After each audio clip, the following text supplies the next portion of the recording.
I hope कि आप लोग सभी अच्छे होंगे और अपने लक्ष्य के प्रति आप लोग सतर्क होंगे। भारतीय राष्ट्रीय आंदोलन के सीरीज में आज हम लोग जहां से कल छोड़े थे वहां से हम प्रारंभ करेंगे और आज का टॉपिक्स पुनः फिर महत्वपूर्ण होने वाला है, क्योंकि आप लोग जानते हैं चाहे बीपीएससी सिविल सेवा का प्री एग्जामिनेशन हो या बिहार टीचर का जो भी सिलेबस आया है, दोनों में सबसे बड़ा रोल जो और सबसे बड़ा भूमिका इंडियन नेशनल मूवमेंट भी निभाने वाला है। इसलिए इंडियन नेशनल मूवमेंट को अच्छा से कर लेने से आपकी दावेदारी ज़्यादा मजबूत हो जाता है। इसलिए इस क्षेत्र पर बहुत ज़्यादा ध्यान देने की ज़रूरत है और आपके लिए इसीलिए मैं एक एक करके सारे बिंदु को आपके सामने रख रहा हूँ क्लैरिटी के साथ, ताकि आपका रिजल्ट बेहतर हो सके।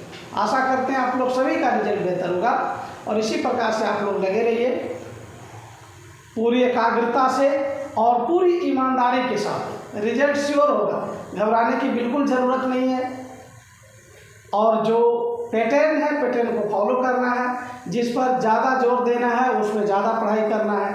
ठीक है, ये बहुत ही इम्पोर्टेंट टॉपिक्स है। आज जो हम लोग पढ़ेंगे होम रूल आंदोलन के बाद की घटनाएं, ठीक है, और आज जो हम लोग बात करेंगे इसमें आप देखेंगे कि किस प्रकार से भारतीय राष्ट्रीय आंदोलन में गांधी जी का आगमन हुआ और गांधी जी ने भारतीय राष्ट्रीय आंदोलन में महत्वपूर्ण भूमिका निभाई। हम आज क्या कवर करने वाले हैं ये अभी आपके सामने है। सबसे पहले हम चंपारण आंदोलन को कवर करेंगे, ठीक है। उसके बाद अहमदाबाद मिल हड़ताल आंदोलन को समझेंगे, फिर खेड़ा आंदोलन को समझेंगे और रॉलेट एक्ट को समझेंगे और फिर जलियांवाला बाग हत्याकांड को समझेंगे। ये चारों का चारों ये 5 जो आप यहाँ पे टॉपिक्स देख रहे हैं, आप देखेंगे 110% यहाँ से क्वेश्चन आएगा। चंपारण आंदोलन जो आप 1916 में देखेंगे, ठीक है, अहमदाबाद मिल 1918, खेड़ा आंदोलन 1918, रॉलेट एक्ट 1918 और जलियांवाला बाग 1919। तो आप ये जो एक एक करके आप देखेंगे, बड़ी एकाग्रता के साथ यहाँ पे कंसेप्ट समझने का कोशिश करिएगा। 100% आपको समझ में आएगा, मज़ा भी आएगा। अभी चलते हैं एक एक टॉपिक्स को हम आगे लेके चलते हैं। चलिए चंपारण आंदोलन के बारे में जानते हैं। देखिए वस्तुतः चंपारण आंदोलन का संबंध किसानों से था। बिहार के चंपारण के इलाके में अंग्रेजी एजेंटों के द्वारा, जिसे नील्हे कहा जाता था, बाय जबरन नील की खेती इस इलाके में करवाता था। नील की खेती से किसानों को विभिन्न प्रकार की समस्या था, जैसे कि नील का जो खेती होता है उसका जो पौधा होता है उसकी जड़ें ज़मीन के बहुत अंदर जाता है। जड़ें जो बहुत अंदर जाता है, इससे वहाँ की मिट्टी की उर्वरा शक्ति कम हो जाती है। पहली बात तो ये है।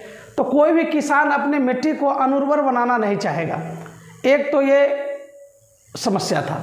दूसरी समस्या था कि नील की खेती जो किसान करेंगे उसके लिए खेती में खर्च होता है थोड़ा ज़्यादा। नॉर्मल अनाज की खेती से नील की खेती में खर्च ज़्यादा होता है। तो चूँकि किसान तो हमारे गरीब थे, इसीलिए वो उसको ऋण लेना पड़ता था। वो नील्हे से ऋण लेते थे, ज़मींदारों से ऋण लेते थे, वो ऋण के चंगुल में फंस जाते थे और ऋण के चंगुल में फंसने के वजह से उसको बैठ बेगारी इत्यादि करना पड़ता था। बैठ बेगारी का तात्पर्य है ऐसा भी काम उससे करवाया जाता था जिसके लिए उसको कोई पैसा नहीं मिलता था। एक तो ये हो गया। दूसरी बात, जब नील की खेती होता था तब नील जो है अपने हिसाब से मार्केट रेट पर वो नहीं बेच पाता था। नील्हे उससे कॉन्ट्रैक्ट के हिसाब से बहुत सस्ता रेट में ले लेता था। बात दरअसल ये निकल कर सामने आया कि नील की खेती से भले नील के किसान भरपूर मेहनत करता था, कड़ी मेहनत करता था, लेकिन उसका लाभ सीधे के सीधे कौन लेता था? नील्हे लेता था, क्योंकि नील को मार्केट में बेच ही नहीं पाता था। वो महंगा भी रहता था तो सस्ते दर में नील्हे लेता था, नील्हे फायदा कमाता था। वस्तुतः जो हम नीलहे शब्द बोल रहे हैं ये अंग्रेज़ों के लिए बोल रहे हैं। अंग्रेज़ लोग यहाँ पे एक एजेंट के रूप में कुछ पार्टिकुलर एरिया में नील की खेती करवाते थे, वो नीलहे कहलाते थे, और नील की खेती करवा के नील को बेचता था। नील का चूँकि उस समय प्राकृतिक रूप से रंग का बहुत इस्तेमाल होता था विभिन्न प्रकार के उद्योगों में, इसलिए उसमें बहुत फ़ायदा कमाता था। उस समय कृत्रिम रंगों का शुरुआत नहीं हुआ था, बना नहीं था लेबोरेटरी में। तो इस प्रकार से आप लोग देखें कि नील की समस्या था और नील की खेती के वजह से ही चंपारण में आंदोलन हुआ। अच्छा, इसमें क्या किया गया था, एक पद्धति लागू किया, उस पद्धति को हम लोग 3 कठिया पद्धति कहते हैं। क्या कहते हैं? 3 कठिया पद्धति कहते हैं। वास्तव में 3 कठिया पद्धति क्या था ना, कि किसी किसान के पास यदि 1 बीघा ज़मीन है तो उसका 3 कट्ठा ज़मीन पर नील लगाना आवश्यक था, ये कंपलसरी था। इससे विभिन्न प्रकार की समस्या था। मान लीजिए कोई किसान सीमांत किसान हो जिसके पास बहुत सारा ज़मीन ना हो, तो वो अनाज खाने वाला ही अनाज को वो लगाना चाहेंगे जिससे उसका भरण पोषण हो, वो नील की खेती नहीं करना चाहेंगे। लेकिन it was obligation for the farmers to do so, मतलब उसको 3 कट्ठे में खेती करना पड़ता था। ये बड़ी समस्या था। तो यहाँ पे देखिए एक पॉइंट्स में आप समझिए, यहाँ पे जो मेन बात था कि 3 कठिया पद्धति लगाया। ठीक है, 3 कठिया पद्धति का मतलब होता है कि 1 बीघा का 20 कट्ठा, तो 20 कट्ठा में 3 कट्ठा खेती पर नील का खेती होगा। अच्छा, इस परेशानी के वजह से, 3 कठिया पद्धति के परेशानी के वजह से चंपारण आंदोलन हुआ। और चंपारण आंदोलन कब हुआ? 1917 ईस्वी में हुआ। इस चंपारण आंदोलन का नेतृत्व जो इस बार प्रदान किया था, ये राष्ट्रपिता महात्मा गांधी जी ने किया था। राष्ट्रपिता महात्मा गांधी जी ने सत्याग्रह का प्रयोग भारत में पहली बार चंपारण अर्थात बिहार से किया। ये बिहारियों के लिए आज भी गौरव की बात है कि गांधी जी को जो कह सकते हैं कि बड़ा नेता बनाया, वो बिहार की धरती ने बनाया। बिहार में पहली बार उन्होंने चंपारण सत्याग्रह किया और बिहार के चंपारण सत्याग्रह के सफलता के वजह से ही गांधी जी इतने बड़े भारत के नेता बनकर उभर पाए। वस्तुतः हम यदि सत्याग्रह की बात कर रहे हैं तो एक बात ज़रूर हम बात करना चाहेंगे कि जो गांधी जी का सत्याग्रह है वो पहली बार बिहार में ही लागू हुआ, ऐसा नहीं था। हम भारत के संदर्भ में बोले कि बिहार में पहली बार लागू हुआ, लेकिन गांधी जी दक्षिण अफ्रीका प्रवास में ही सत्याग्रह का प्रयोग किया था। मैं आपको बता दूं कि गांधी जी 1893 ईस्वी में साउथ अफ्रीका गए थे और 1915 ईस्वी में वहाँ से रिटर्न हुआ था। ये दोनों पॉइंट भी आप याद रखिएगा। 1893 ईस्वी में साउथ अफ्रीका गए थे वकालत करने के लिए, किसी काम के वजह से गया था, अभी उस पर हम ज़्यादा डिस्कस नहीं करेंगे।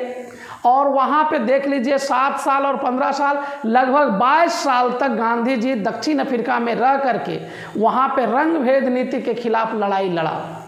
और वहीं पे 1906 ईस्वी में, कितना में, 1906 ईस्वी में पहली बार सत्याग्रह का प्रयोग किया। तो यहाँ पे एक बात बहुत अच्छा चीज़ सीखे आप कि गांधी जी ने जो प्रथम बार सत्याग्रह का प्रयोग किया वो 1906 ईस्वी में किया और वो सत्याग्रह जो था वो दक्षिण अफ्रीका में प्रयोग किया। लेकिन अगर भारत के माटी पर बात होगा सत्याग्रह का तो निश्चित रूप से चंपारण में उन्होंने पहली बार सत्याग्रह का प्रयोग किया। अब चंपारण में आप समस्या देख लिए, नील की खेती की समस्या थी। ये गांधी जी के पास खबर कैसे गया, उस बात को हमको जानना चाहिए। तो let us come to the next slide. और गांधी जी के पास ये कैसे जाएगा ये मैसेज, तो मैं इसका एक बात बताता हूँ कि चंपारण के इलाके में एक बहुत ही धनी किसान रहता था जिसका नाम था राजकुमार शुक्ल। और ये सिर्फ किसान नहीं थे, ये पेशे से प्रोफेसर भी थे। इन्होंने चंपारण के किसानों की दुर्दशा को अंतर्मन से, हृदय से समझा। तो हम बात कर रहे थे चंपारण के जो प्रश्न था, चंपारण के प्रश्न को गांधी जी के पास कौन लेके गया, तो उसका नाम है राजकुमार शुक्ल।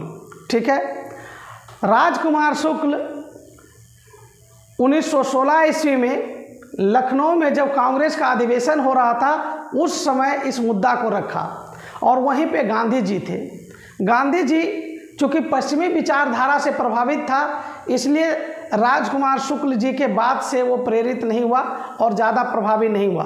उन्होंने राजकुमार शुक्ल जी से बस ये कह दिया कि अंग्रेज़ों का शासन इतना बुरा नहीं है, मैं इस बात को स्वीकार नहीं करता हूँ कि अंग्रेज़ चंपारण में इतना अन्याय कर रहा होगा।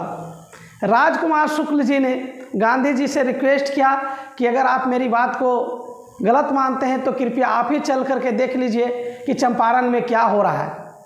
तब गांधी जी ने आश्वासन दिया कि अभी तो मैं नहीं जा पाऊंगा, लेकिन जिस समय मैं बिहार के आसपास में रहूं तो मुझे आप ले चलिएगा, मैं चंपारण अवश्य जाऊंगा। एक समय आया जब गांधी जी कलकत्ता आए थे और वहाँ पे फिर राजकुमार शुक्ल जी जो कि बहुत ही जिद्दी प्रवृत्ति के व्यक्ति था, वो किसी भी हालत में गांधी जी को ये दिखा देना चाहता था कि चंपारण में सचमुच में किसानों को समस्या था। वो कलकत्ता पहुंच गए। कलकत्ता से उनको ले आया गया और उनको पटना उतारा गया रेलवे स्टेशन पर। गांधी जी का सम्मान के लिए पटना में भीड़ का एक प्रकार से हुजूम उमड़ गया। पटना में एक अंग्रेज़ों का पोलो मैदान था, उस मैदान में गांधी जी का ओजस्वी भाषण हुआ। आज वही मैदान गांधी मैदान के नाम से जाना जाता है। वहाँ से फिर गांधी जी मुजफ्फरपुर आए और मुजफ्फरपुर में तमाम अंग्रेज़ों के कोशिशों के बावजूद कि वो स्टेशन पर नहीं उतरे, गांधी जी वापस चले जाएं, क्योंकि ये उनका मुद्दा नहीं है। गांधी जी डरने वाला व्यक्ति तो नहीं था, सत्य के प्रति अडिग रहने वाला एक महान सत्याग्रही गांधी जी ने बहुत ही इत्मीनान से कहा कि मैं यहाँ इसलिए नहीं आया हूँ कि मैं लौट जाऊँगा, मैं यहाँ इसलिए आया हूँ कि मैं किसानों की समस्या को देखूँगा। गांधी जी गिरफ्तार कर लिए गए, लेकिन अंग्रेज़ों पर जब प्रेशर पड़ा, अंग्रेज़ अधिकारियों को जब ये बात पता चला कि गांधी जी अकेले अपने दम पर दक्षिण अफ्रीका में अंग्रेज़ों के दांत खट्टे कर दिए हैं, तो बेहतर होगा कि गांधी जी के साथ सही से पेश आया जाए। गांधी जी को रिहा कर दिया गया और उनसे ये कहा गया कि इसकी समस्या को देखा जाए और इसमें कैसे इसका सॉल्यूशन होगा, इस बात पर विचार विमर्श किया जाए। गांधी जी चंपारण के इलाकों में गांव-गांव जा कर के वहाँ रिपोर्ट तैयार करना शुरू किया। और आप लोग को एक ख़ास बात बता दूं, गांधी जी ने तो पहली बार चंपारण में सत्याग्रह का प्रयोग किया ही किया, साथ ही साथ इस आंदोलन में गांधी जी ने जो चंपारण के इलाकों में दो चीज़ों को जो देखा तो उसका मन बदल सा गया, द्रवित हो गया था। एक तो पहले इस इलाके में शिक्षा का घोर अभाव था, दूसरी बात यहाँ पे अस्पताल का काफ़ी कमी था और सैनिटेशन जिसको सफाई कहते हैं, सफाई व्यवस्था भी उतना अच्छा नहीं था। गांधी जी ने चंपारण सत्याग्रह में रचनात्मक कार्य किए और वेरी इम्पॉर्टेंट कि उन्होंने यहाँ पे स्कूल पढ़ने का व्यवस्था किया, सफाई का काम किया। तो जनरली लोग समझते हैं कि गांधी जी चंपारण में सिर्फ किसानों का नेता रहे, ऐसा नहीं था। गांधी जी ने चंपारण के इलाके में आमूल चूल परिवर्तन करने का एक आंदोलन छेड़ दिया था और कई सारे रचनात्मक कार्य किए, शिक्षा के क्षेत्र में, सफाई के क्षेत्र में, और दूर दराज से जो अच्छे सब टीचर थे उनको बुलाया गया था यहाँ के लोगों और बच्चों को पढ़ाने के लिए। This was the wonderful step taken by the Gandhi ji. ठीक है, इसी बीच में अंग्रेज़ों को लगा कि बिना गांधी जी से इस समस्या का समाधान नहीं होगा। आंदोलन बहुत ही तीव्र हो रहा था और गांधी जी को सपोर्ट करने वाले बहुत लोग आ गए थे। जैसे आप यहाँ देखिए कि चंपारण में गांधी जी के सपोर्ट करने के लिए क्वेश्चन पूछ सकता है बीपीएससी कि निम्न में से कौन गांधी जी के सहयोगी नहीं थे या थे, तो यहाँ पे याद रखिएगा इसके सहयोगी में बड़े बड़े नाम आपको देखने के लिए मिलेंगे, जैसे कि ब्रजकिशोर प्रसाद, डॉक्टर राजेंद्र प्रसाद, महादेव देसाई, नरहरि पारिक, जेबी कृपलानी, अनुग्रह नारायण सिन्हा और मजरूल हक जैसे महान नेताओं का हुजूम गांधी जी के पीछे पीछे दौड़ रहा था। स्वाभाविक ही था, अंग्रेज इससे डर जाता और वही हुआ। अब अंग्रेज के पास कोई चारा नहीं था वो गांधी जी से बात करने के अलावा। तो गांधी जी से उन्होंने बात किया और कैसे गांधी जी को एक एग्रीगेरियन कमेटी बनाया गया, एक एग्रीगेरियन कृषक कमेटी बनाया गया कि चंपारण के लोगों का निदान, समस्या का निदान कैसे होगा। गांधी जी को भी उसमें एक सदस्य बनाने की बात कही अंग्रेज़ों ने। गांधी जी ने शर्त रखा कि यदि मैं एग्रीगेरियन कमेटी का सदस्य हूँ और मैं यदि किसी पॉइंट को कहता हूँ, अगर मेरी बात को अगर नहीं माना जाएगा तो मुझे ये स्वतंत्रता प्रदान की जाए कि मैं कभी भी उस कमेटी से बाहर चला जाऊँगा, क्योंकि मैं किसानों का इतना बड़ा जिम्मेदारी लेके जब मैं नेता उसका बना हूँ, उसका मैं नेतृत्व कर रहा हूँ, तो मैं उसके अहित में कोई रिपोर्ट नहीं कर सकता हूँ। आपको जान करके अच्छा लगेगा कि अंग्रेज गांधी जी की बात को स्वीकार कर लिए कि यस, आप जैसा करेंगे हम आपके साथ हैं, बिना आपके ये कमेटी नहीं बन सकता है, ठीक है। तो सशर्त कह सकते हैं एक प्रकार से, पूरे शर्त के साथ गांधी जी को कमेटी का हिस्सा रखा गया, ठीक है। और गांधी जी कमेटी के पार्ट हुए। गांधी जी ने निष्कर्ष निकाला, इसमें कुछ सदस्य थे, आप देख सकते हैं, ठीक है। इसमें ये सदस्य थे, गांधी जी के साथ में इसका प्रमुख था FG सलाई और गांधी जी खुद था। इसके निष्कर्ष निकले, नील्हे अवैध वसूली का 25% वापसी करे, ठीक है। किसानों के लिए हालांकि यह अपर्याप्त था, लेकिन फिर भी ये पहली जीत था, ठीक है।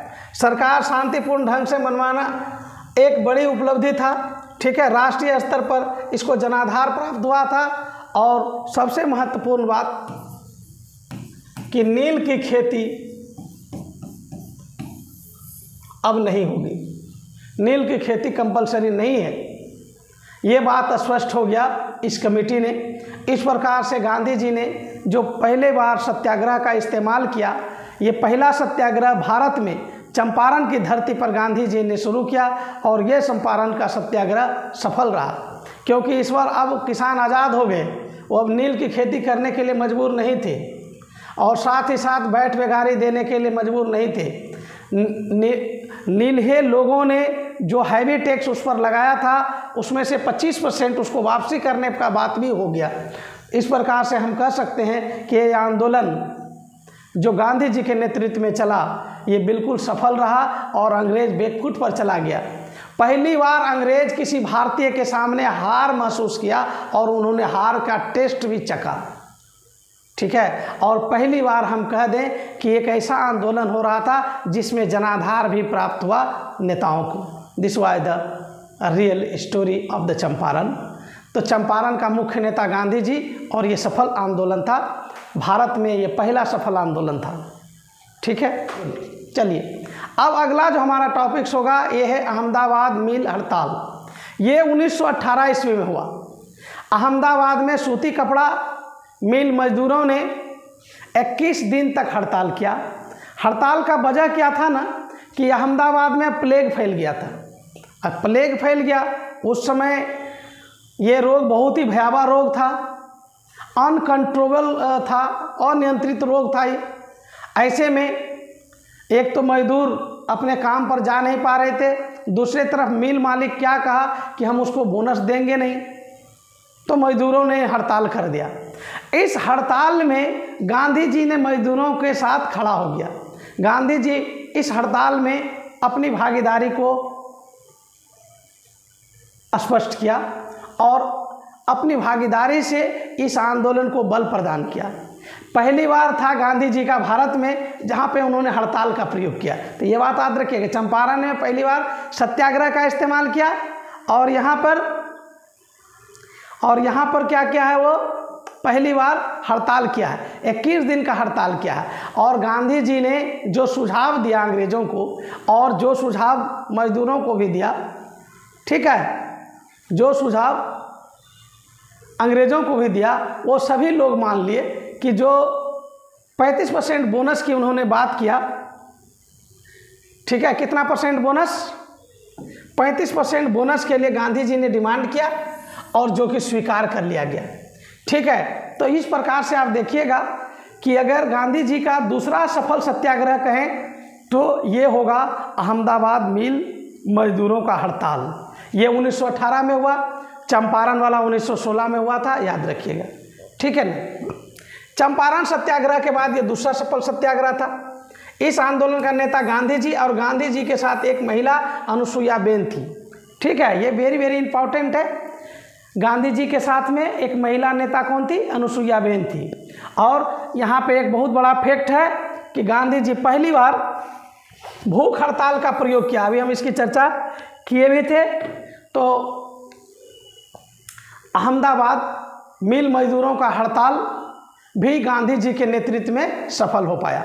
चलिए ठीक है, आप लोग को समझ में आ ही रहा होगा। इसलिए तो अभी हम लोग जो है खेड़ा आंदोलन 1918 देख रहे हैं। 1918 का जो खेड़ा आंदोलन था अपने आप में भी एक अलग प्रकार का आंदोलन था। हम क्यों इसको विशेष और अलग कह रहे हैं? तीनों अलग था अपने आप में। चंपारण सत्याग्रह में पहली बार सत्याग्रह का प्रयोग, अहमदाबाद में पहली बार भूख हड़ताल। ये क्या था? पहली बार ये किसानों का पूर्णतः पहला आंदोलन था। इसके पहले आंदोलन हुए, ऐसा नहीं कि किसान भाग नहीं लिए, किसान भाग लिए, आंदोलन भी हुआ, लेकिन पूर्ण रूप से कोई भी किसान का आंदोलन हो ऐसा पहली बार आपको खेड़ा का आंदोलन में मिलेगा। अभी अभी जस्ट हम लोग चंपारण आंदोलन पढ़े, हम उसको पूर्ण रूप से किसान आंदोलन क्यों नहीं कहते हैं? क्योंकि आप लोग को मैं बताया कि वहाँ गांधी जी सिर्फ और सिर्फ किसानों की समस्या को नहीं उठाया, वहाँ के रचनात्मक कार्य भी वो करने लगे थे। शिक्षा के क्षेत्र में, सफाई के क्षेत्र में, आपको मैं बताया ना, तो पूर्ण रूप से सिर्फ और सिर्फ वो किसान के लिए नहीं था। हम कह सकते हैं कि चंपारण का आंदोलन एक समग्र आंदोलन था, लेकिन खेड़ा का आंदोलन ये सिर्फ और सिर्फ किसानों से प्रेरित था। इसलिए वेरी वेरी इंपॉर्टेंट तथ्य है, इसको समझिएगा कि अगर पूछ दिया कि भारत का पहला ऐसा आंदोलन जो पूर्णतः किसानों पर समर्पित था, वो पहला था खेड़ा आंदोलन। खेड़ा आंदोलन हुआ 1918 ईस्वी में। ठीक है, अच्छा इसके पॉइंट को पढ़ लेंगे तो हमको समझ में आ जाएगा। ये वास्तविक किसान सत्याग्रह था, पहला पूर्व किसान आंदोलन था। पूर्व नहीं है, ये पूर्ण है। ठीक है, पूर्ण मतलब संपूर्ण किसान आंदोलन था।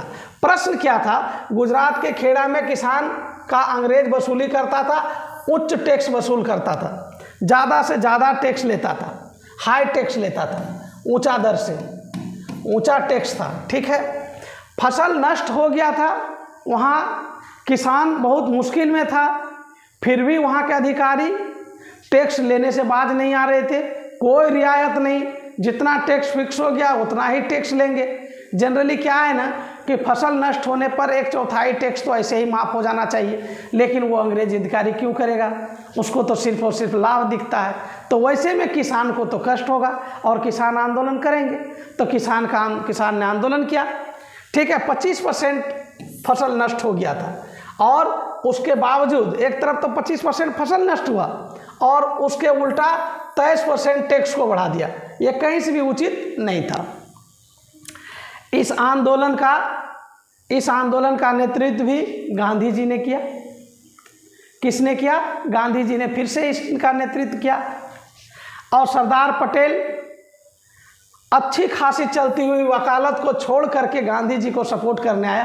तो यहाँ पे एक प्रश्न पूछा जा सकता है कि खेड़ा के आंदोलन में गांधी जी को सपोर्ट करने के लिए कौन ऐसा तेज तर्रार वकील अपनी वकालत को छोड़ दिया था? तो आंसर होगा लौह पुरुष सरदार वल्लभ भाई पटेल। ठीक है, बहुत ही तेज तर्रार व्यक्ति थे सरदार वल्लभ भाई पटेल। आप लोग को मालूम होगा, देश का ये पहला गृह मंत्री बने और इन्हीं के बदौलत पर आप इतना बड़ा भारत को आज देख पाते हैं, सरदार वल्लभ भाई पटेल की वजह से ही। उसके बारे में कभी हम लोग चर्चा करेंगे। ठीक है, चलिए आइए देखते हैं आगे। इसमें जो है खेड़ा आंदोलन में अन्य नेताओं का अगर नाम जानना चाहें तो सरदार पटेल तो है गांधी जी के साथ में। ठीक है, गांधी जी के साथ में सरदार पटेल, उसके बाद इंदुलाल याग्निक, शंकरलाल बैंकर, महादेव देसाई, नरहरि पारिख, मोहनलाल पांड्या, रविशंकर व्यास इत्यादि बड़े बड़े नेता गांधी जी के साथ में यहाँ पे खड़े थे। ठीक है, परिणाम क्या हुआ? बेमन से सरकार ने गरीबों से वसूली बंद कर दिया। बेसिकली सरकार तो झुकना नहीं चाहता था, लेकिन आंदोलन की तीव्रता इतनी थी कि उसको सरकार को झुकना ही पड़ता। उसकी इच्छा नहीं था, लेकिन प्रदर्शित नहीं किया उन्होंने। इसीलिए कहा बेमन से सरकार ने गरीबों की वसूली बंद कर दी ताकि आंदोलनकारियों को महसूस न हो कि वो झुक गया है। परंतु किसान की नैतिक विजय जरूर हुआ। उसमें सरकार ने यह कह दिया कि जिन किसान के पास टैक्स देने की क्षमता है वो दे, और जो टैक्स देने लायक नहीं है वो नहीं दे। वस्तुतः सरकार हम कह सकते हैं वो बैकफुट पर चला गया था। अगर वो वसूली करने आता तो उसको वसूली मिलता नहीं, उल्टा आंदोलन तीव्र होता। इसलिए सरकार भी सोचा चलो जैसे भी हो अपना इज्जत बचा करके हम पीछे से भाग जाएं। तो यहाँ गांधी जी का नेतृत्व चल रहा है, कोई हल्का व्यक्ति तो है नहीं, इसलिए गांधी जी का यह भी आंदोलन बहुत सफल रहा। कौन सा? खेड़ा आंदोलन। Let us go ahead. हम लोग 3 टॉपिक्स को कवर कर लिए हैं, आगे का टॉपिक्स हम लोग देखते हैं। Rowlatt act. अच्छा, रॉलेट एक्ट की पृष्ठभूमि को समझने के लिए थोड़ा सा हम आपको प्रथम विश्व युद्ध के तरफ लेके चलेंगे। आप लोग को सबको मालूम है प्रथम विश्व युद्ध जो हुआ है वो 1914 से 1918 के बीच में हुआ। 1914 से 1918 ईस्वी के बीच में वर्ल्ड वार फर्स्ट हुआ। ठीक है, मैं क्यों वर्ल्ड वार फर्स्ट की चर्चा करना चाहता हूँ? क्योंकि वर्ल्ड वार फर्स्ट के चर्चा किए बिना अब जो यहाँ से लेकर के 1919 तक असहयोग आंदोलन तक आपको समझने में, कंसेप्ट समझने में दिक्कत हो जाएगा। इसलिए वर्ल्ड वार फर्स्ट के बारे में हम थोड़ा सा बात करना चाहते हैं। वर्ल्ड वार फर्स्ट प्रथम विश्व युद्ध यूरोप की धरती पर लड़ा गया, लेकिन वर्ल्ड वार फर्स्ट का प्रभाव पूरे दुनिया में रहा। वर्ल्ड वार फर्स्ट के जो मित्र राष्ट्र थे उसमें मुख्यतः इंग्लैंड, अमेरिका, फ्रांस और रूस एक साथ लड़ रहा था। दूसरे तरफ जर्मनी, ऑस्ट्रिया, हंगरी और तुर्की एक तरफ लड़ रहा था, उसको त्रिगुट कहते हैं। और इंग्लैंड, फ्रांस, अमेरिका और रूस वाला जो गुट था इसको मित्र राष्ट्र कहते हैं। तो इंग्लैंड मित्र राष्ट्र में था। इंग्लैंड को युद्ध जीतने के लिए बड़े पैमाने पर सैनिक का ज़रूरत था, जो फ्रंट लाइन सैनिक हो सकता था, क्योंकि इंग्लैंड की सेना में वैसे सेना की कमी था जो फ्रंट लाइन से लड़ सकता था। और इंग्लैंड ये भी चाहता भी था कि अपने उपनिवेशों का प्रयोग करे। वो भारत की सैनिक के बारे में आप लोग परिचित हैं। ये बहुत ही साहसी होते हैं और भारत के सैनिक यूँ कहें तो बहुत ही ज़्यादा अनुशासित भी होते हैं। साहसी होना, शौर्य का प्रदर्शन करना और अनुशासित होना भारतीय सैनिक की एक प्रकार से विशिष्ट पहचान है। अंग्रेज़ों ने भारतीय लोगों को सेना में भर्ती करने का आह्वान किया, लेकिन चूंकि अंग्रेज़ों से तो हमारा लड़ाई था, हम जान चुके थे कि अंग्रेज़ हमारा हितैषी नहीं है, इसलिए अंग्रेज़ के बात पर भारतीय युवा प्रथम विश्व युद्ध में लड़ने के लिए चला जाता, ये संभव नहीं था। लेकिन एक व्यक्ति था जिसके बात पर युवा अपने प्राण को न्यौछावर कर सकता था, वह व्यक्ति था मोहनदास करमचंद गांधी। यानी गांधी जी अगर आह्वान करते तो ऐसा संभव था। अंग्रेज ने गांधी जी के साथ दक्षिण अफ्रीका में ऐसा प्रयोग कर चुका था। अंग्रेज गांधी जी से साथ दक्षिण अफ्रीका में भी लिया था। अब वही पॉलिसी भारत में भी शुरू किया। गांधी जी को अंग्रेज़ों ने रिक्वेस्ट किया कि आप मुश्किल की घड़ी में मुझे साथ दीजिए, भारत के साथ अच्छा इंसाफ होगा। और गांधी जी रहे बड़े दिल वाले व्यक्ति, और गांधी जी पश्चिमी विचारधारा से प्रेरित भी था।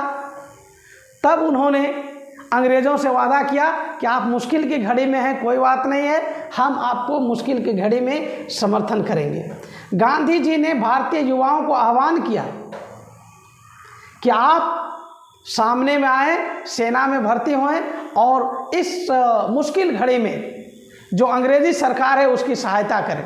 गांधी जी के आह्वान पर हजारों हजार युवा अंग्रेजी सेना में भर्ती हुआ, और इसी कारण से अंग्रेज़ों ने खुश होकर के गांधी जी को रिक्रूट सार्जेंट की उपाधि दिया। रिक्रूट सार्जेंट की उपाधि दिया। ये क्वेश्चन आप लोग को पूछा जा सकता है, अंग्रेज़ों ने रिक्रूट सार्जेंट की उपाधि किसे दिया? इसे किसे दिया?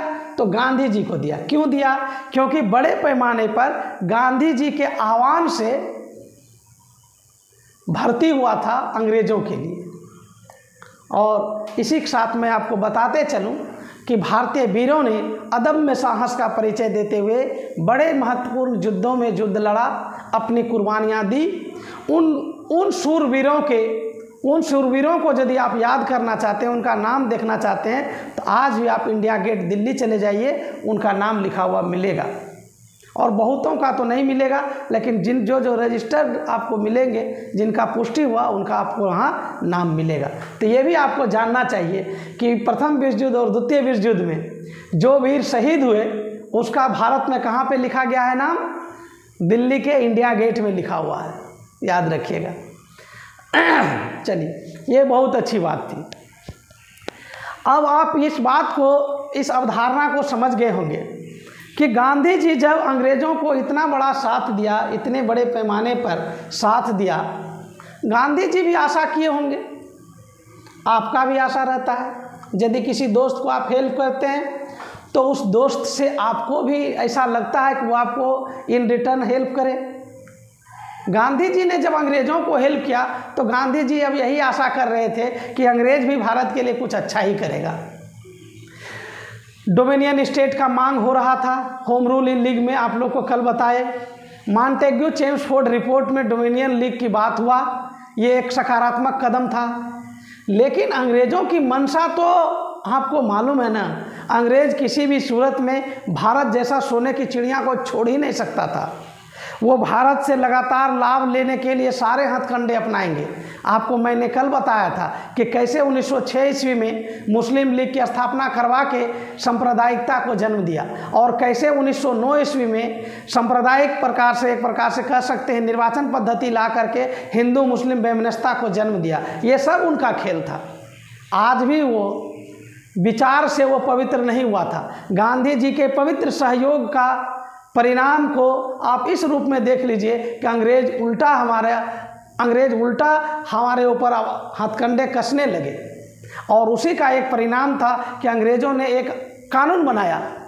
सन 1917 ईस्वी में सिडनी रावलेट की अध्यक्षता में क्रांतिकारी गतिविधियों के देखरेख के लिए एक समिति बनाया गया।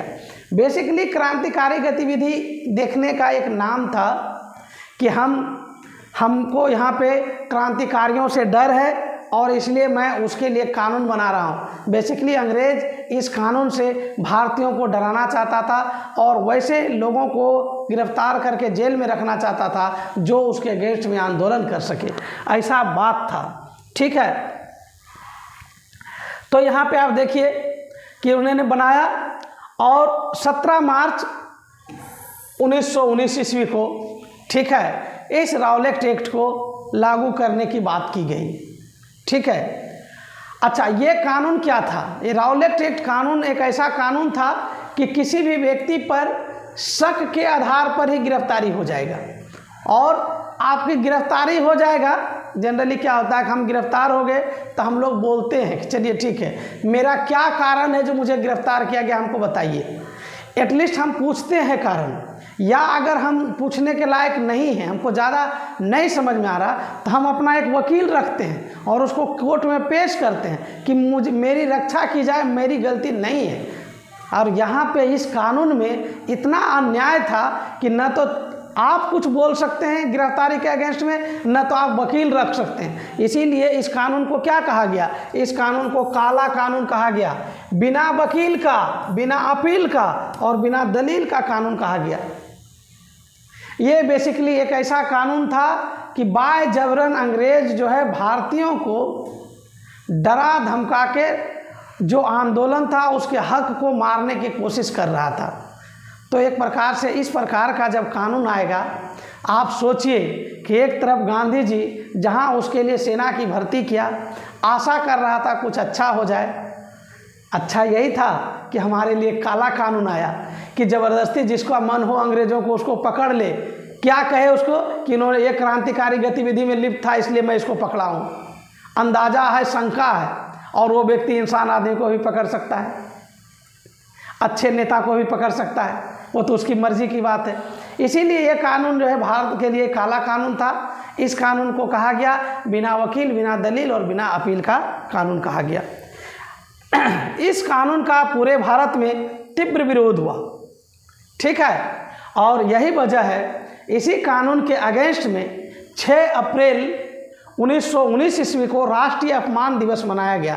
ये बहुत इंपॉर्टेंट क्वेश्चन बन रहा है आपके लिए, आप इस बात को याद रखिएगा, पूछा जाएगा राष्ट्रीय अपमान दिवस, राष्ट्रीय अपमान दिवस किस घटना के विरुद्ध में लाया गया?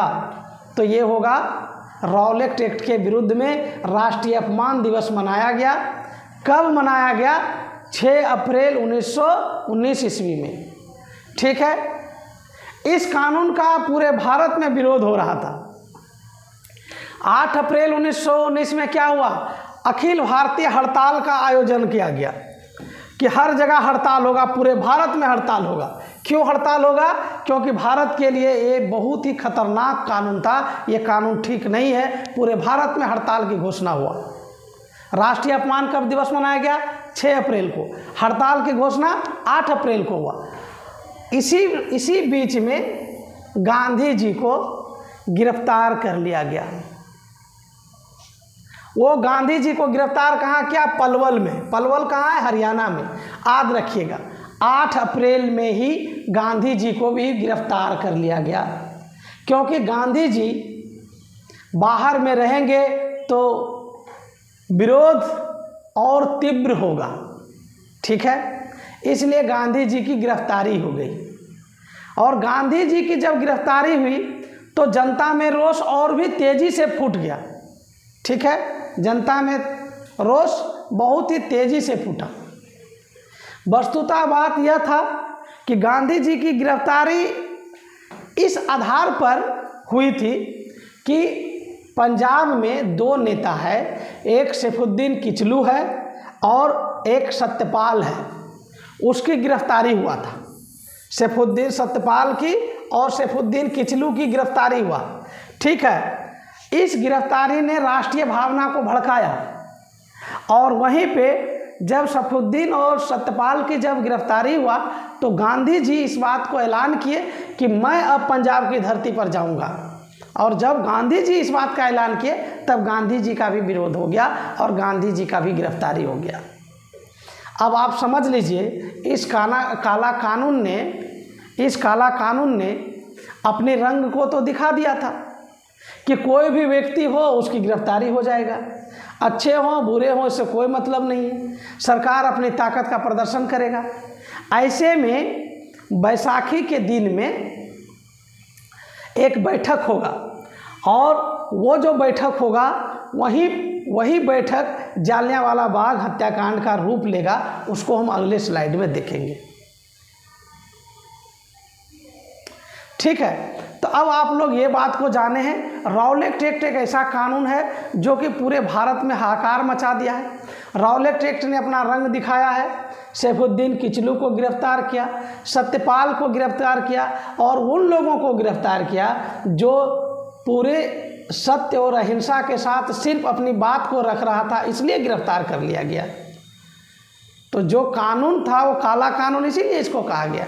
लोगों में रोष भर गया गांधी जी के गिरफ्तारी के साथ और लोगों में जनाक्रोश हो गया। दिन था बैसाखी का, डेट था 13 अप्रैल। कितना अप्रैल? 13 अप्रैल। याद रखिएगा इसका डेट, कितना अप्रैल? 13 अप्रैल। ये दिन था बैसाखी का दिन, बैसाखी का त्यौहार था। ऐसे भी जो सिख संप्रदाय के लिए, पंजाब के लोगों के लिए बहुत ही पवित्र फेस्टिवल है बैसाखी। सभी लोग घर से निकलते हैं, एक दूसरे का अभिवादन करते हैं और त्यौहार को बहुत हर्षोल्लास से मनाते हैं। तो बैसाखी के अवसर पर बहुत लोग निकले थे ये अमृतसर में, और वहाँ पे अमृतसर में एक बाग है जालियांवाला बाग। जालियांवाला बाग का निर्माण रंजीत सिंह का एक सेनापति था, उसका नाम था जाला सिंह, उसने बनवाया था। तो जालियांवाला बाग की बात खासियत क्या है ना कि ये अगर जालियांवाला बाग इस प्रकार से है तो ये चारों तरफ से घिरा है, एक ही गेट है इसमें, वो भी सकरा सा, एक ही है एंट्री, उसी से जाना है और उसी से निकलना है। तो इसी बाग में यहाँ पे एक पोडियम बना करके यहाँ पे काला कानून के विरुद्ध में कुछ बातें हो रहा है और ये सारे खचाखच यहाँ पे लोग सुनने वाले हैं, सुन रहे हैं और रॉलेट एक्ट का एक प्रकार से विरोध हो रहा है और अंग्रेज़ों का विरोध हो रहा है। कहाँ पे? जालियांवाला बाग में। जालियांवाला बाग कहाँ है? अमृतसर में। किसने बनाया था?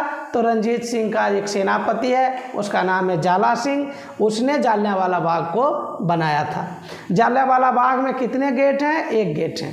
आई होप कि आप लोग बहुत ही इत्मीनान से और ध्यान से सुन रहे होंगे, अच्छा भी लग रहा होगा। ये जो है शांतिपूर्ण एक प्रकार से कह सकते हैं कि सभा हो रहा था जालियांवाला बाग में। अब हम ये कहें कि पंजाब का जो लेफ्टिनेंट गवर्नर था उसका नाम था माइकल ओ डायर। यहाँ पे 2 डायर है और आप लोग बार बार डायर पर कंफ्यूज करते हैं। सिर्फ डायर याद करने से काम नहीं चलेगा। यहाँ पे निश्चित रूप से आप गलती कर देंगे, हम आपको गलती नहीं करने देंगे, इसलिए हम यहाँ डायर को क्लियर करते हैं, ठीक है। एक है माइकल ओ डायर, क्या नाम है? ओ डायर 1 नंबर, और दूसरा नंबर है कर्नल डायर या ब्रिगेडियर डायर। ब्रिगेडियर आर्मी का बड़ा ऑफिसर होता है, 6th रैंक का होता है, और कर्नल 5वां रैंक का ऑफिसर होता है। बेसिकली में डायर ब्रिगेडियर था और ये जो घटना किया था तो इसका डिमोशन करके कर्नल बना दिया गया था। तो चाहे कहीं आप किताब में कर्नल देखते हैं, कहीं ब्रिगेडियर देखते हैं, तो आप घबरा जाते हैं, पता नहीं दोनों अलग अलग है क्या। ऐसा नहीं है। आपको मैं स्पष्ट कर दूं कि ब्रिगेडियर है बड़ा रैंक और कर्नल है छोटा रैंक, उससे 1 रैंक छोटा। ब्रिगेडियर के पद पर ही डायर था और चूंकि ये घटना का जब अंजाम दिया तो इस पर जब कमेटी बैठा तो इसको डिमोशन कर दिया गया था, इसको कर्नल बना दिया। इसीलिए कोई कर्नल लिखा, कोई ब्रिगेडियर लिखा। हालांकि यही डायर जब इंग्लैंड गया तो इसका बहुत सम्मान हुआ। चाहे जो भी हो, हम डायर और डायर में डिफरेंस पैदा कर रहे हैं। यहाँ पे माइकल ओ डायर है और कर्नल डायर है। याद रखिएगा, ओ हम बड़ा लिखे हैं, देख लीजिए ध्यान से, है ना। ओ मतलब ऑफिसर, हम सिंपल एक ही बात कर रहे हैं। तो ऑफिसर बड़ा होता है और बाकी छोटा होता है, दूसरा हम कुछ नहीं याद कर रहे हैं। तो जो बड़ा रैंक पर था वो माइकल डायर था, ये लेफ्टिनेंट गवर्नर था। क्या था? लेफ्टिनेंट गवर्नर ऑफ पंजाब का लेफ्टिनेंट गवर्नर था, उपराज्यपाल था। तो पूरा पंजाब किसके अधीन था? माइकल ओ डायर के अधीन था। उसका एक सेनापति, सेना का कमांडर था कर्नल डायर। इसने इसको ऑर्डर दिया, यानी कि माइकल ओ डायर ने ब्रिगेडियर कर्नल डायर को ऑर्डर दिया था। किस लिए? कि जाइए जालिया बाग में जो सभा हो रहा है उसको भंग कर दीजिए और किसी भी प्रकार का दिक्कत होगा तो अपने हिसाब से सख्ती से निपट लीजिए। कौन बोला था? माइकल ओ डायर कहा था। किसको? कर्नल डायर को। कर्नल डायर अपनी सेना को ले गया जालिया बाग में और बिना किसी वार्निंग के ही अपने सेना को पोजीशन लेने के लिए कहा। पोजीशन उसका सेना लिया और फायरिंग करने का आदेश दिया। तो मूल कह सकते हैं कि लेफ्टिनेंट गवर्नर ने आदेश दिया था किसको? कर्नल डायर को। किस लिए? कि जाकर के शांति सभा जो हो रहा है उसको भंग करो, उसको समेट दो। गोली चलाने का आदेश किसने दिया? कर्नल डायर ने। और ओरिजिनल आदेश मतलब प्रशासनिक आदेश किसका था? प्रशासनिक आदेश था lieutenant governor Michael O'Dwyer का। माइकल ओ डायर यानी हम कह सकते हैं कि इसमें बड़ा गलती किसका था? बड़ा ऑफिसर का था। ये तो उसका पालन किया है, हाँ, लेकिन वो पालन करने वक्त ये भी गलती किया है कि इसको गोली नहीं चलाना चाहिए, वो भी निहत्थे लोगों पर, जहाँ पे शांतिपूर्ण सभा हो रहा था, तो इस लोग गोली चलवाया। इसमें तो 1000 से ज़्यादा लोग मरे, 1200 से ज़्यादा घायल हुए और अंग्रेज़ों ने तो मात्र बताया कि 379 लोग ही मरे थे। तो अपना रिकॉर्ड तो छिपाने के लिए ऐसा करेंगे। गुस्सा से रविन्द्रनाथ टैगोर जैसे बुद्धिजीवी व्यक्ति ने अपनी नाइटहुड की उपाधि लौटा दिया। याद रखिएगा इस क्वेश्चन को कि जालियांवाला बाग हत्याकांड से दुखी होकर के किस व्यक्ति ने नाइटहुड की उपाधि लौटा दिया था, तो ये था रविन्द्रनाथ टैगोर। उसके बाद तो इसके विरोध में शंकर नायर ने कार्यकारिणी परिषद से इस्तीफा दे दिया। महात्मा गांधी ने कैसर-ए-हिंद की उपाधि को लौटा दिया। ये सब याद करने वाला है, याद रखिएगा। कैसर-ए-हिंद की उपाधि गांधी जी ने लौटा दिया, जमनालाल बजाज ने राय की उपाधि लौटा दिया, रविन्द्रनाथ टैगोर ने सर की उपाधि लौटा दिया।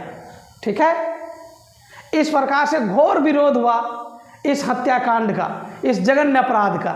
इसके लिए एक कमेटी का निर्माण हुआ जिसको हंटर कमेटी कहते हैं। उसके अध्यक्ष कौन था?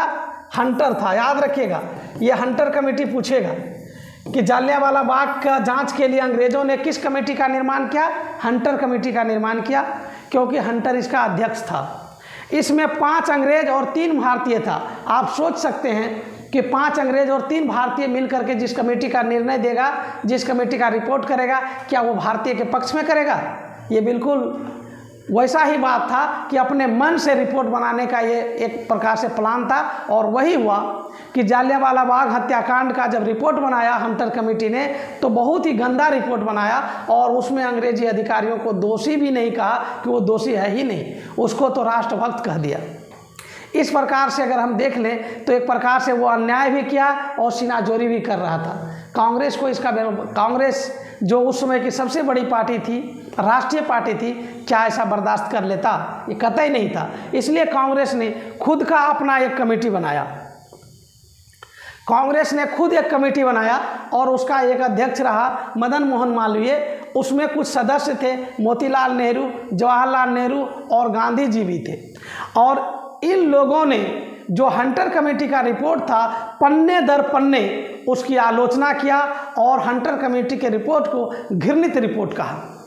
आपको जान करके आश्चर्य होगा, 1919 से लेकर के 2012 तक किसी भी अंग्रेज के सर्वोच्च अधिकारी या अंग्रेजी जो सम्राट या सम्राज्ञी या अंग्रेज कोई प्रधानमंत्री, किसी ने भी जालियांवाला बाग हत्याकांड में अपनी रहमोदिली नहीं दिखाया था। 2013 में ब्रिटेन का प्रधानमंत्री डेविड कैमरून भारत आया और डेविड कैमरून 2013 की बात कर रहा हूँ, और डेविड कैमरून जालियांवाला बाग को विजिट किया। वहाँ पे जब जालियांवाला बाग हत्याकांड की दुर्दशा के बारे में उस अवगत हुए और वो जाने, तो उसका दिल पसीज गया। 2013 में डेविड कैमरून ने वहाँ के विजिटर रजिस्टर में साफ साफ लिखा कि यह जालियांवाला बाग हत्याकांड ये अंग्रेजी सरकार के लिए कलंक है और ये शर्मनाक घटना था। ये पहली बार डेविड कैमरून ने साहस किया कि एक सत्य बात को स्वीकार किया। ठीक है, लेकिन आप ये तो डेविड कैमरून की बात देख लेते हैं, सत्यवाद का स्वीकार हो गया। लेकिन जिस प्रकार से माइकल ओ डायर काम कर दिया था, क्या भारत में ऐसे सपूत तो होंगे ना कि जो माइकल डायर को भी अब उसको सबक सिखा सके? ऐसा व्यक्ति था। और ये क्वेश्चन आपको बीपीएससी में बार बार पूछा है। वो व्यक्ति का नाम है उधम सिंह। क्या नाम है उसका? उधम सिंह। उधम सिंह ने कसम खा लिया था कि किसी भी सूरत में माइकल डायर को वो नहीं छोड़ेगा। ठीक है, क्या करेगा? माइकल ओ डायर को नहीं छोड़ेगा। उधम सिंह लंदन गया। लंदन के कैक्सटन हॉल में माइकल ओ डायर को सामने से गोली मारकर हत्या कर दिया। ये बात सत्य है कि माइकल ओ डायर की हत्या करने के बाद उधम सिंह को भी फांसी लगा। लेकिन आप ये बात को समझ लीजिए कि भारत में ऐसे कई लोग थे, देश प्रेमी और भारत को प्रेम करने वाला, जिसको अपनी जान की परवाह तक नहीं था, लेकिन वो राष्ट्र की सर्वोच्च स्थिति और राष्ट्र की सर्वोच्च श्रद्धा उसके मन में था। आप यही चीज़ उधम सिंह के मन में आप देख सकते हैं, क्योंकि उधम सिंह को ये पता तो ज़रूर होगा कि कैक्सटन हॉल में जब उसको हम गोली मार रहे हैं तो फांसी मिलेगा, लेकिन उसके मन में बदले की भावना थी कि हमारे निहत्थे लोगों को, इतने लोगों को उसी के वजह से जान गंवाना पड़ा है। इसलिए इसका बदला उन्होंने लंदन में जाकर के लिया। यह क्वेश्चन बार बार पूछता है, आप याद रखिएगा। उधम सिंह ने माइकल ओडायर को कब? 13 मार्च 1940 ईस्वी को। कब? 13 मार्च 1940 ईस्वी को कैक्सटन हॉल में लेफ्टिनेंट गवर्नर माइकल ओडायर को गोली मारकर हत्या की। ठीक है, और इस प्रकार से उन्होंने मातृभूमि का एक प्रकार से एक ऐसे कर्ज को चुका दिया जो जीवन भर अमर रहेगा। ठीक है, आई होप कि आप लोग क्लास एंजॉय किए होंगे, आपको सारी बात समझ में आया होगा। ठीक है।